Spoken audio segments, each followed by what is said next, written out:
Mes chers frères et sœurs, mbote na bino partout bozali, bino mutu bolingi mingi kolanda liloba. Napesi bino mbote mingi nzambe apambola bino. Ozala partout na hôpital, ozala na ndaku, ozala wapi, me nasengi nkolo akuta yo mateya oyo ekuta yo na sante ya malamu. Bandeko nalobaki toza na zone rouge. Zone rouge eza oyo ebandaki banda octobre, novembre, décembre. Eza zone moko ya mabe oyo benemi ya bino nanga bapesaka badimi. Dimi oyo bango bapesaka eza ba chère humaine.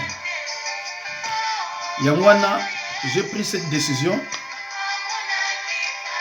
natika bino na distraction te. Bozalaka toujours na kati ya liloba. C'est très important bandeko na ngai. Eza pe na baninga mosusu baninga kosambela te.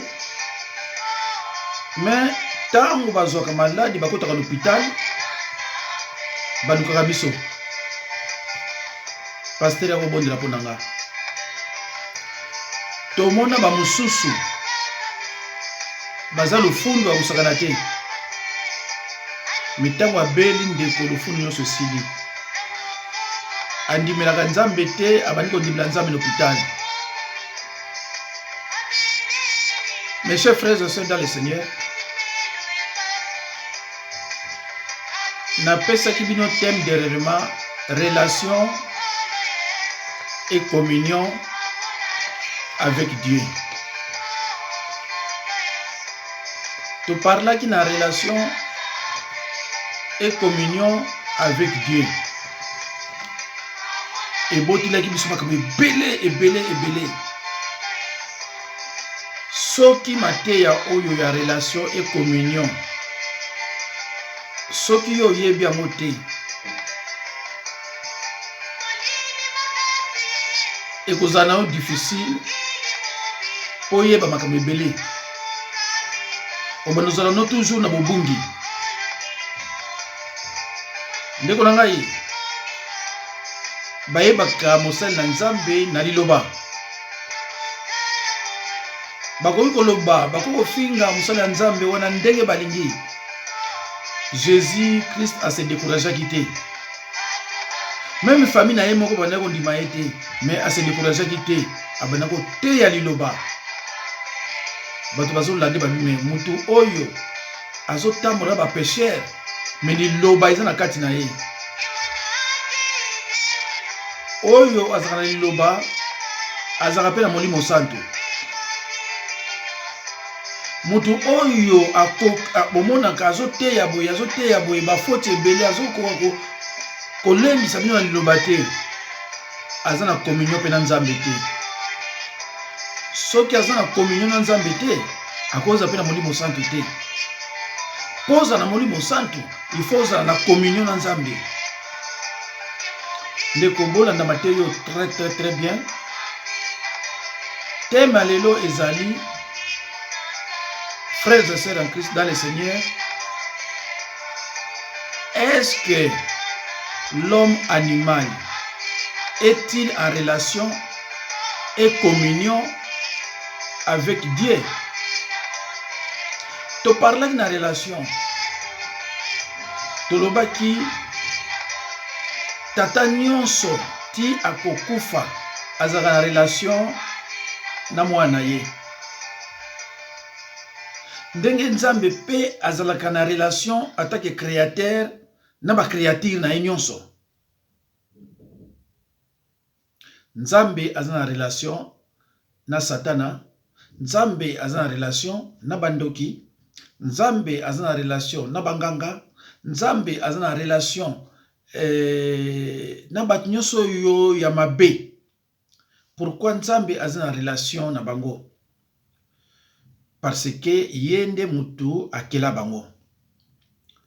tomonaki na Hébreu 13:5 azoloba, je ne t'abandonnerai point, je ne te délaisserai point et je ne t'abandonnerai point. Et aïe ko confirmer on na Josué 1:5. Mama nyonso même azandoki akotika la mama na yo. Mwana nyonso même azalaki bandi ndoki bandi atika la toujours mwana ba parent na ye. Mais seulement na communion. Nzambe azana communion te na mutu oyo azana désobéissance. Ndenge mama pe bako kabwana mwana ye po na désobéissance. Mwana oyo ayokeli mama te bakabwani pe lipela. Tomona ngo mingi na poto. Mais relation na ye lokola ye mutu abota ye lokola yo tamola toujours na makila na ye. Aza toujours mama na yo to tata na yo yana baki soka za na bomoi tindila kaye kama quelque chose pona koliaka na ye malgré azana misala mabe mais yo lokola za mwana nzambe lokola yo za mwana nzambe même azana misala mabe akolia yo te soko moni mutu abanga mingi bato misala mabe cela veut dire que azana vie moko ya désordre na wuti ko loba na bandeko moto zani na bon lelo na lobi soki vie na yo vie physique vie ya mokili eza en désordre vie spirituelle eza désordre. Maman oyo famille on azaki na bango lelo balobi papa to remarqué oza trop ponctuel hein na bipo nani toute façon lobi na biso okoya entre 15h na 16h na katikati wana na katikati wana pe okomi soko lobi na biso okoya entre 23h na 0h avant ebeta yo so komi au troisième fois oyepa na biso toza ko remarquer que vraiment oza ponctuel na lobi na bango boye soki vie ya mokili oyo eza na désordre vie spirituelle pesa na désordre po vie na yo spirituelle ezala en ordre oyo ya senda no faut ezala pe en ordre et c'est comme ça bandeko bananga bayaya chers frères et sœurs dans le Seigneur communion ekokata na tango mutu a communé mususu akomi na misala mabe aza lisusu na relation na mama na yete aza pe na relation na tata na yete neti ndoki na sataniste baza na communion ata mukete na nzambe donc mutu soko aza sataniste to sorcier nzambe akoki koyoka prière na yete jamais akoki koyoka yango te kotia tembe te po yo yebi te tokoyoka verset oyo ye moko nkolo alobaki na rappelaki bino bango mpe mokolo wana verset yango elobi boye ezali na Deutéronome 30:19 verset elobi boye j'apprends aujourd'hui à témoin contre vous le ciel et la terre. J'ai mis devant toi la vie et la mort, la bénédiction et la malédiction. Choisis la vie afin que tu vives, toi et ta postérité. Likolo na se ezali koyokanga ekozala ba témoin po efunda kabino. Lelo na tie liboso na bino bomoi pe liwa, mapamboli pe masuma. Bopo na bomoi po bino na bana na bino bozala na bomoi. Bandeko wana Biblia mtezo bana biso ngo nzambe mutalobi yango.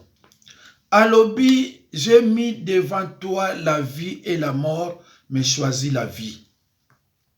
Yo sikoyo oke na royaume ya Satan, olobi te nga na opona nanga Satan, naza sataniste. Nga na poni nanga na sa la Satan. Dieu nous a créés libres et Dieu respecte notre liberté de choisir. C'est ça la démocratie. Soki yo oponi na yo ango kuna, Nzambe akotikala kolokota yo ata mokolo moko te. Nzambe alokota jamais Satan. Parce que eza choix na yo. Tu as fait ce choix avec toute liberté absolue. Donc azana na démocratie akokoya kozwa yo kuna te alongola yo te parce que yo sali choix wana yo moko. Alors bandeko na ngai totangaki na 2 Corinthiens 2:14 non 1 Corinthiens 2:14 na 1 Corinthiens 3:3. Na 2 Corinthiens na 1 Corinthiens 2:14 elobeli biso homme animal, c'est-à-dire naturel, na homme spirituel. Tango toye na 1 Corinthiens 3:3, kuna elobeli biso seulement homme charnel. Donc, ba epitre mibale wana, ba verset mibale wana, po ezaka epitre moko, 1 Corinthiens. Ba verset mibale wana, elobi na biso, na pesi bino 3 sortes d'hommes. Homme animal, homme spirituel, na homme charnel. Na ordre ya pesi biso, yango na nde biso tokolobila yango. Alors, lelo toza ko expliquer qu'est-ce qu'on attend par homme animal, o ba bengi naturel. Na lobaki bandeko, même à comprendre yango, ozana droit ya kobenga mutu homme animal te akosilika. Alors, boyo ka ba caractéristique ya homme animal.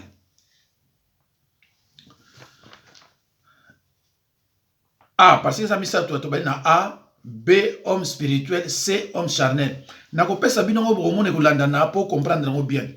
Po su na pesi animal, na ko pesa mate ya mususu, na ko pesa mate ya mususu, et aux anneaux difficile pour comprendre. Yangwana, boya ko remarquer que botalaka ba numéro. Na lati chemise a pembe, na ko changer ka ba cravate. Talaka bien cravate, talaka bien numéro. Oyo eza cravate mususu 203 et vous a cravate mususu 204 charnel pe vous a mususu. Alors toyo ka caractéristique ya homme animal. 1. Jésus-Christ est en dehors de sa vie. Jésus-Christ est en dehors de sa vie. 2.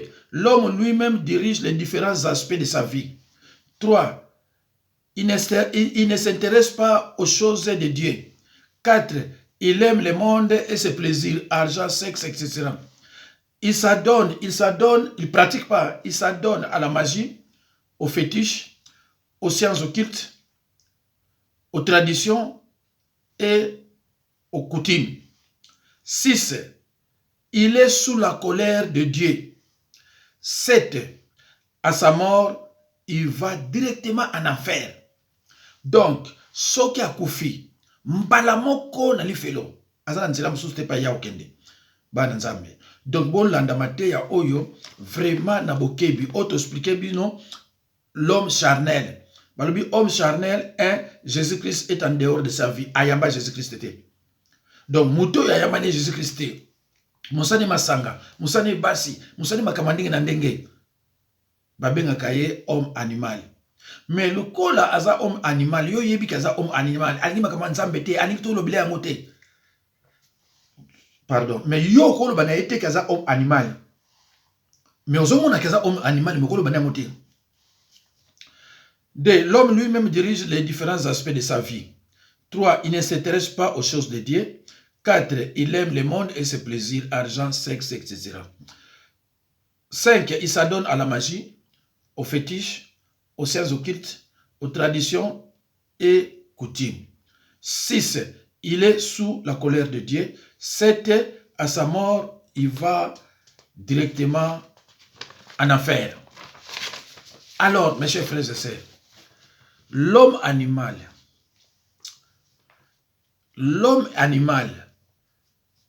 est-il en relation et communion avec Dieu?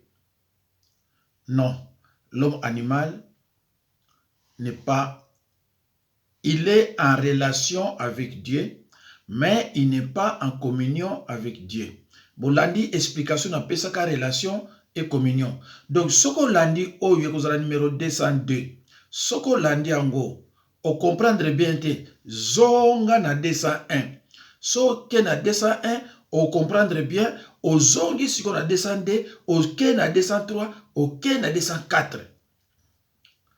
L'homme animal est-il en relation et communion avec Dieu? Non. il est en relation avec Dieu, mais il n'est pas en communion avec Dieu. Pourquoi? Parce qu'il n'a pas Christ à lui. Ayamba Jésus-Christ était comme considéré on dit à cause de la jamais na communion en Nzambe. Azana relation mais à cause de la communion en Nzambe. Bien que azane sataniste était, mais le kola makamule nezalaka ya kibandi ya nini ya kivoyou ya koyiba aline Nzambe te. Azane na kas ya satanate, mais azane ka ndengwana. Donc babingiye homme naturel, c'est-à-dire homme animal. Alors, bandeko, le kola azali na communion na Nzambe te. Comme solution, avant toute chose, il a besoin de recevoir Jésus-Christ dans sa vie. Avant toute chose, il a besoin de recevoir Jésus-Christ dans sa vie. Frères et sœurs en Christ, suivez-moi attentivement. Ne pas aimer l'homme animal ou naturel, nous commettons un péché. Car Dieu choisit ses serviteurs sans se soucier de nos regards bienveillants ou malveillants.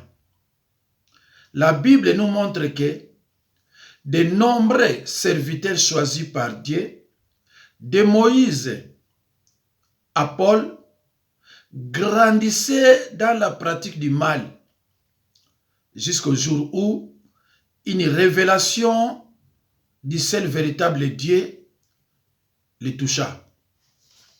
Bandeko, ce qui homme animal, homme naturel, ce qui tolingi était to bois qui est, tozo commettre péché. Parce que Nzambe alokotaka batu oyo, azwaka batu oyo, babandako kola na bitumba, na makamwa ndeki na ndenke ya mubulu. Toza un exemple ya Paul, toza un exemple ya Moïse, toko kenepe na David. Mais attention, bato tozo tanga, baza ba sataniste te, oyo babandako boma batu na kindoki te. Bazalaki batu na mubulu. Bazalaki na royaume na satana te. Mais bazalaki ka batu na mubulu. Kosala makambo moko oyo ezanga tina. Paul azalaki mutu na mubulu te, mais makambo oyo bana kosala epesaki neti mutu na mubulu parce que bana ko tinda ye akino kanga batu alo batu bana sepela na ye te. Mais suka nango Nzambe azwaka ye po na liloba. Moïse a boma même mutu po amonaki mutu mboka na ye babane ko bunda. A beta likofi mutu akufa. Mais Moïse a bomaki na kindoki te. Moïse a bomaki na likofi. Yango bomona kitango ya kufaki na séjour de mort. Satan mimi na séjour de mort. Nzambe rubi na kobimisa ye parce que aza musali nanga. Abomaki ye na kindoki te, abomaki na likofi. Bien-aimé en Christ, l'homme dans son état naturel, il est incapable de se transformer lui-même, car il est trop ignorant. Son ignorance, quant à elle, vient de son hostilité à l'égard de Dieu. Il est Dieu et le regarde comme un ennemi. Il n'a aucune sympathie pour les choses de Dieu. Les choses de Dieu lui paraissent ridicules. Ponaye, un homme animal, c'est-à-dire un homme naturel. Makamwa Nzambe ko ilubangane lo mote. Nakati ya ndako ali mtu teba lo bilima kwa Nzambe. Makamwa ya lingi nini cigarette. Azomela les cigarettes. Azolukane basi. Azani ko yiba. So amoni kokoso akota lisa makampa nganga. So amoni que non ça ne va pas que lukama marabunda ye. Ou bien azu photo ko tikakuna afai na ye.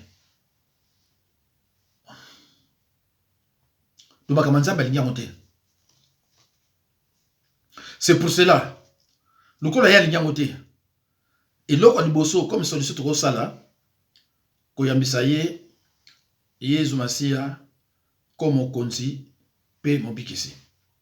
Et vous sera difficile pour yamba, mais vous sera possible. Malembe, ti akoya, pe a community yo. Mais, position naye actuelle, alingi tumakamwana te. Yalingi ba concert, alingi komela diamba, alingi makamwa ndenge na ndenge kaka oyo ezo glorifier nzambe te, yangwana yalingi. Alors, yangwana ba bengi ye homme animal. Donc pa nzambe bazomona ye na niyama na ye bazani ti a peu près ndenge moko. C'est pour cela Bible la biso boye. Na opesa no verset closer. Bible la biso boye. Soki yo ozana problème okuti batimi balé baza ko swana. Chrétien na païen. Okotika naka kozwa part ya païen te. Ozwa part ya chrétien parce que boza doctrine moko. Pe ozoye ba ke ndenge ya zo raisonner, c'est sûr que muto mutazo raisonner mabe. À moins qu'az la chrétien le kuta. Tozo ba chrétien à solo. Mes chers frères et sœurs dans le Seigneur, on va lui prêcher la parole de Dieu. Et cette parole va pénétrer à l'intérieur, transformant le cœur. Autant son pénétrant hostile, de façon à vaincre l'ignorance de l'homme à l'état naturel. Bandeko, awa tozolobela toujours homme animal. Ndeko yom tozo yokangai. Soki oza homme animal. Bima kuna ndeko nangai. Kotika la kuna te. Mes chers frères et sœurs dans le Seigneur, la Bible ne dit pas que mon peuple périt à cause de Satan, le diable. Mais la Bible dit, mon peuple périt par manque de connaissance. Kozanga koyeba liloba, nde yangwana nde ekosala yo mabe. Kozanga koyeba liloba, nde ekosala yo mabe. Alors bande kunangai tokotanga na. Cela nous rappelle les paroles de Dieu par la bouche du prophète Ézéchiel.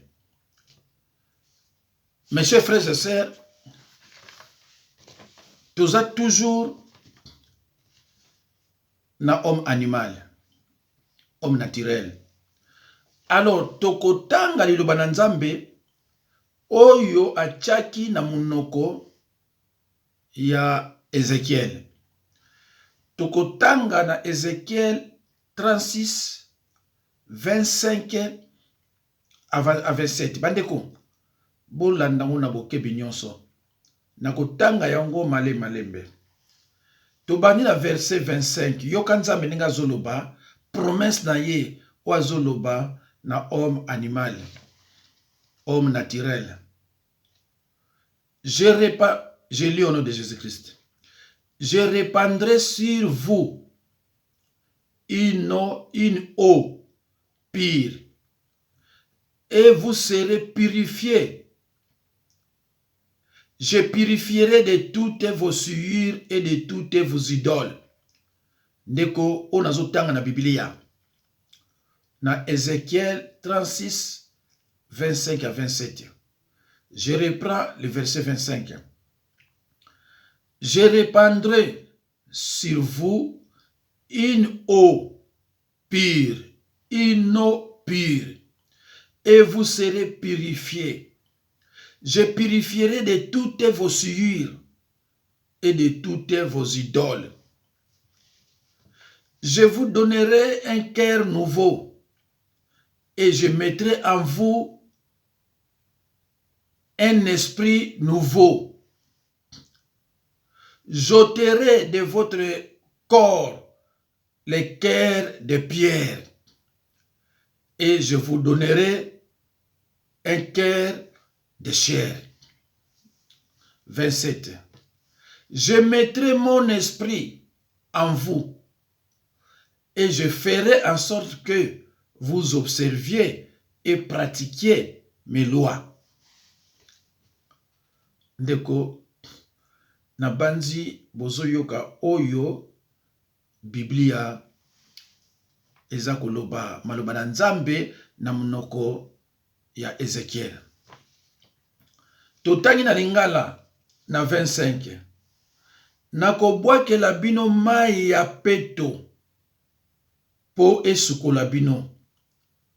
Nakolongola bino mbindo nyonso pe mabe nyonso oyo bosalaki tango bozalaki kokumisa banzambe ya bikeko. 26. Nakopesa bino mitema ya sika pe nakotia bino makanisi ya sika. Nakolongola bino mitema ya libanga pe nakopesa bino mitema ya bomoto. 27. Nakotia bino molimo na nga. Nakotia bino molimo na ngai penza. Nakobanda kotambwisaka bino ndenge nazali kotinda. Bokozala kobatela pe kosalela mibeko oyo napesaki bino.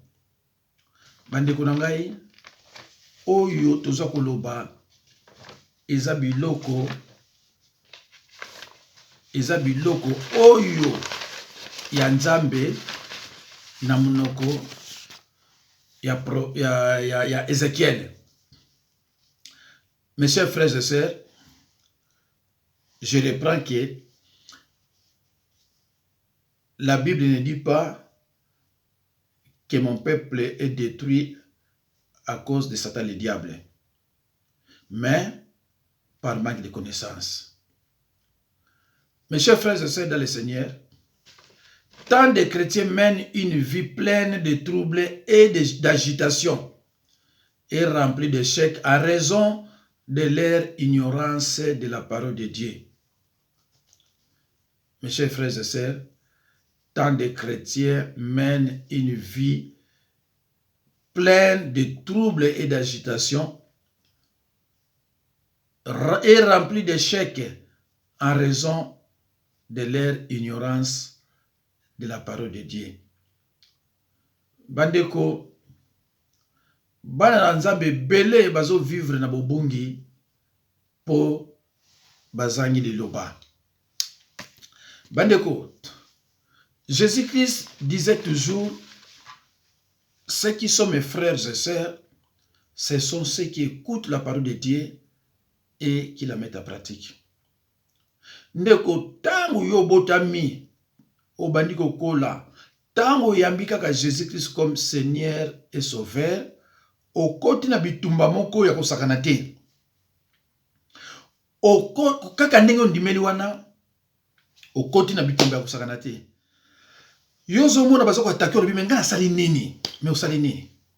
Kaka ndenge yo koti, ndenge ondimeli Yesu Kristo comme Seigneur et Sauveur, Satan akoluka batu na ye bandoki nyonso famille na yo na oya famille na yo te. Fa bana bundisaka yo. Yo komika kolela. Il faut pas bundisaka yo. Pourquoi yo ndimeli Jésus Christ comme Seigneur et Sauveur alors que mokili yo ezo tambusa manabiso? Alo bandeko na ngai okoti na kati ya komba. Et belé, combat, mais qu'est-ce qu'on attend par combat spirituel? Au côté de le combat spirituel, c'est la bataille que l'on livre à Satan et ses serviteurs par la prière et par l'observance de la parole de Dieu et Sili. Pour yon de ko omekamuke kolonga, il faut osala nini ozala makasi na liloba pe na prière. Yango na bandeko na nga bozomona bato ebele akoza alingi liloba te, alingi kosambela te, azozwa avion akoluka mosala nzambe tina Kinshasa. Tango okende kuna basala nini babondeli pona azongi. Tango azonga ndako 3 jours 4 jours 1 mois abandi omona réussite ke makamango ezongi na lesusu. Pona nini po yo olingi liloba nzambe te, mosala noko luka mosala nzambe makasi. Or pona ko luka mosala nzambe makasi, il faut yo pe oyeba liloba. Po mosala nzambe neti ngana la kisa ndenge nini o se débarrasser na biloko moko nuisible o sataza ko sala yo. Bande ko nangai na banzi to komi na suka nzambe apambola bino après oyo thème ozo landa. Est-ce que un homme spirituel est-il en relation et communion avec Dieu? Ce qu'on l'a qui 201, oui, déjà réponse. Mais tout la sabino caractéristique, il y a homme spirituel. Bandeko Nzambe apambola bino